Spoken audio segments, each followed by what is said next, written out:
The west brings the water so it may impart connection in healing and open your heart. Autumn reflects all that's to reveal, cast magic at dusk for emotions to heal. This magic is worked with harm to none, so mote it be, there it is done. The wheel of the year turns once again, and here we are again at Mabon. Wait, already? I didn't plan. It's okay. It's okay. It's okay. Don't panic yet. Don't panic. I have an idea. I am totally used to forgetting things. It's what I do. But the good news is I have plenty of tips and tricks for ways you can celebrate. So let's go. No, really. Come on.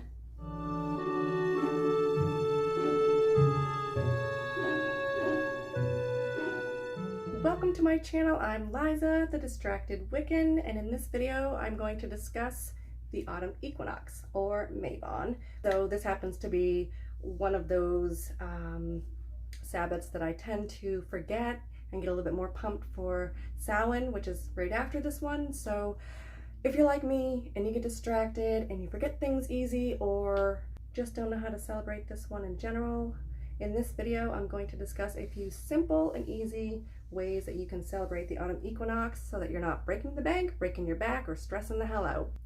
Before we jump into the video, go ahead and hit that subscribe button. Don't forget to ding the notification bell so you don't miss out on any future content. Mwah! I appreciate it. I love you all, and let's jump into it. Mabon, also referred to as the Autumn Equinox, is the second of 3 harvest festivals, the first being Lunasa and the third being Samhain. Here we have now come to another point of perfect balance on the wheel of the year. As with its counterpart, Ostara, or the spring equinox, the autumn equinox brings equal length in night and day hours. After this point, the sun's power wanes as longer nights take over and shorter days arrive. Although temperatures may still feel warm during the day, the night brings cooler, crisper air, and signs of fall can be found in the slowly changing colors of the trees. Before long, they will be bare. Mabon is the Pagan Thanksgiving, a time to give thanks for the harvest and to prepare for the end of the year. Although many, if not most of us, do not own farms or grow our own food, it is still important to give thanks for the abundance of blessings around you. This is also a time for finding balance in your life in all areas, including work and home. It's a time to relax and reflect on all your hard work. Here are just a few ways you can celebrate Mabon by yourself or with family. Take a walk in nature. This is a great way to ground yourself and feel connected to the earth. You can bring your kids with you and make it into an adventure. Hunt for acorns and fallen leaves and pine cones. Get yourself outside and enjoy the last of the sun's warm power before it turns to cold. Apple picking is a wonderful autumn activity, and the kids love it. We weren't able to go this year as my son was sick, unfortunately. With your bounty of apples, you can make homemade apple cider. Getting my kids involved in baking or cooking is something I have always loved to do. Plus, it fills your home with the yummy scents of apple and cinnamon. This was our first year making a homemade apple cider, and although I didn't have a proper way to fully strain out the pieces from cooking, it didn't taste horrible if you don't mind some kind of apple cinnamon pulp in your cider. And besides, my son had fun, and it was a fun experience to do with him. Because Mabon is considered the Pagan Thanksgiving, naturally feasts are to be implied. Anything with root vegetables. Normally I will make a stuffed acorn squash, which is absolutely delicious. And of course, potatoes. Although my children don't care much for sweet potatoes like myself and my husband, we always have both regular and sweet. So have a feast. Add whatever you can. doesn't have to be big and elaborate. Heck, it can be pizza if you want. But enjoy your meal together. You can do a tarot reading. This is one of my favorite and most easiest things to do. Sometimes, the only thing I have time for during a Sabbat is lighting a few candles and doing a tarot reading for myself, and this is perfectly okay. Find a nice quiet spot, cleanse your space, and pick your favorite deck. Pull your cards and see what's in store for you coming up during these dark winter months. Make it a nice ritual.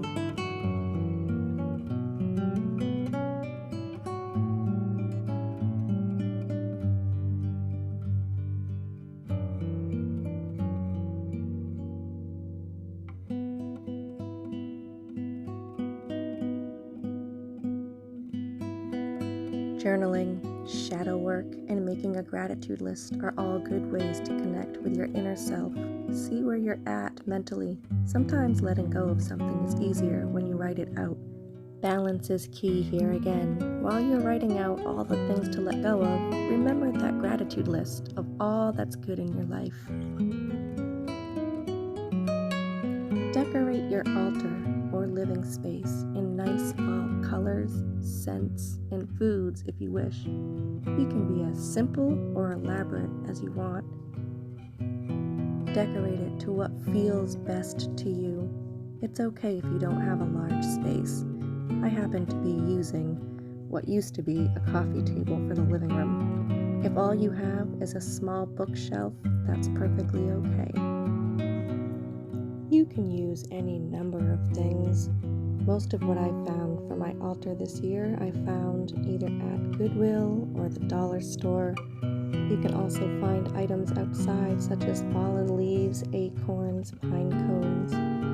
Remember that your altar is your sacred space and therefore should be unique to your own style. It does not have to be any set way. Do what feels best and most comfortable to you. Of course, as always, when using fire, please use caution.